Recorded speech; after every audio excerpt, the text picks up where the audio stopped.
जय हिंद। हावड़ा जिला से एक ऐसी खबर सामने आई जिसे सुनने के बाद सच में आप सभी अचंभों में पड़ जाएंगे कि आखिरकार हावड़ा स्टेशन जो एक इतना बड़ा हब है, मतलब आप एक तरह से कह सकते हैं कि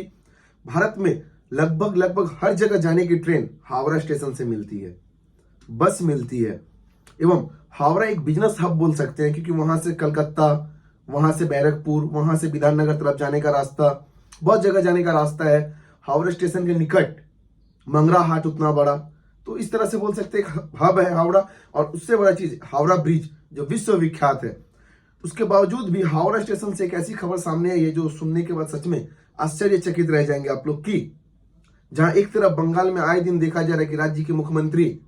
बीएसएफ पे निशाना साध रही है, केंद्र के नेता या बीजेपी के नेता मुख्यमंत्री पे निशाना साध रहे, उसी बीच राज्य में ऐसी खबर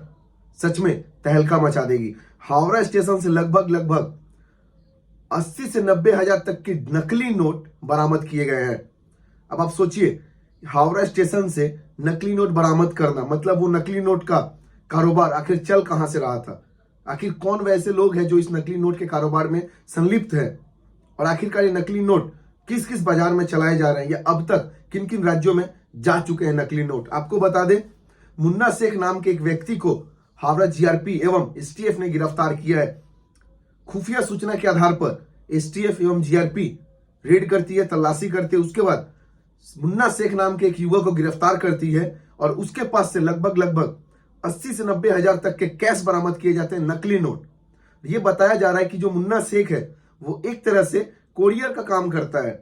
तो आखिरकार जब वो व्यक्ति कोरियर का काम करता है तो उसके पास इतना सारा पैसा आया कहां से, और इतना सारा पैसा आया वो भी नकली नोट, तो आखिरकार उसका आगे का कार्य क्या था, वो क्या सोच के आगे बढ़ रहा था कि वो हावड़ा आया। आपको बता दें, वो हावड़ा मालदा हावड़ा इंटरसिटी एक्सप्रेस में आया, जिसके बाद हावड़ा जीआरपी और एसटीएफ ने उसे गिरफ्तार किया, और गिरफ्तार करने के बाद उससे पूछताछ जारी है।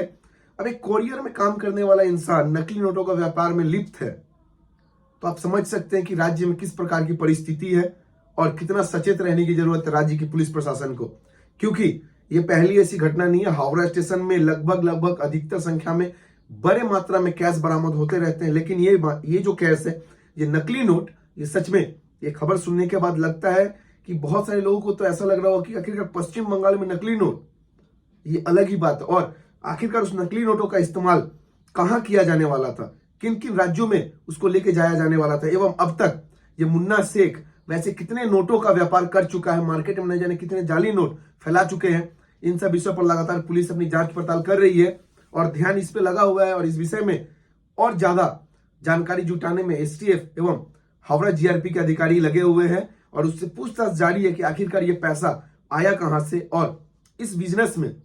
इस व्यापार में, इस दुबली सिटी में मुन्ना शेख के साथ और कौन कौन व्यक्ति संलिप्त है और कौन कौन व्यक्ति मिलकर ये काम कर रहे हैं। हमारे देश के एजेंसियों को समझ में भी नहीं आता है कि सोचिए, नकली नोट पहले देखा जाता था कि दूसरे देशों से आते थे, अब अपने ही देश में ऊपर से एकदम मतलब हाई रेटेड जो कुछ राज्य हैं, उन राज्यों में ये सब काम किया जा रहा है। आप सोचिए, पश्चिम बंगाल में नकली नोटों का व्यापार, 90 हजार नकली नोट, 80 से 90 हजार थे। अगर वो 90 हजार नकली नोट अगर मार्केट में चला दिए जाते तो गवर्नमेंट को कितना नुकसान होता, साधारण इंसान को कितना नुकसान होता, ना जाने कितने लोगों को प्रशासनिक असुविधाओं का सामना करना पड़ता इन लोगों की वजह से। लेकिन हाँ, पुलिस प्रशासन ने उसे गिरफ्तार किया है, उससे पूछताछ चल रही है। अब देखना यही है कि आखिरकार इस नकली नोट के व्यापार में उसके साथ कौन कौन व्यक्ति जुड़ा हुआ है, और उसका नेटवर्क आखिर बंगाल से लेके कहां तक जुड़ा हुआ है, क्या अपने देश तक सीमित है या फिर किसी और देश में भी मुन्ना शेख का जो नेटवर्क है वो चल रहा है। ये देखने का विषय है, चर्चा का विषय है, इस पर जांच पड़ताल किया जाना चाहिए। और इस केस को एसटीएफ हैंडल कर रही है, जीआरपी हैंडल कर रही है, लेकिन ऐसे केसों में केंद्रीय एजेंसियों को भी ध्यान देना पड़ेगा, क्योंकि नकली नोटों का व्यापार कहीं ना कहीं देश को क्षति पहुंचाती है, देश की आर्थिक स्थिति को क्षति पहुंचाती है, और न जाने कितने साधारण व्यक्ति को परेशानियों का सामना करना पड़ता है। तो बस अनुरोध रहेगा, मतलब हमारे राज्य के प्रशासनिक अधिकारियों से, केंद्र के प्रशासनिक अधिकारियों से, कि इन जैसे लोगों पर शिकंजा कसने की जरूरत है, जो कि हमारे देश में बैठ के हमारे देश का खा के और हमारे देश को ही बर्बाद करने का सपना देखते हैं। और ये नकली नोट न जाने कितने लोगों का घर बर्बाद कर देता। हालांकि सही समय पर एसटीएफ एवं हावड़ा जीआरपी के अधिकारियों ने उसे गिरफ्तार किया है और अभी भी उससे पूछताछ जारी है। जय हिंद।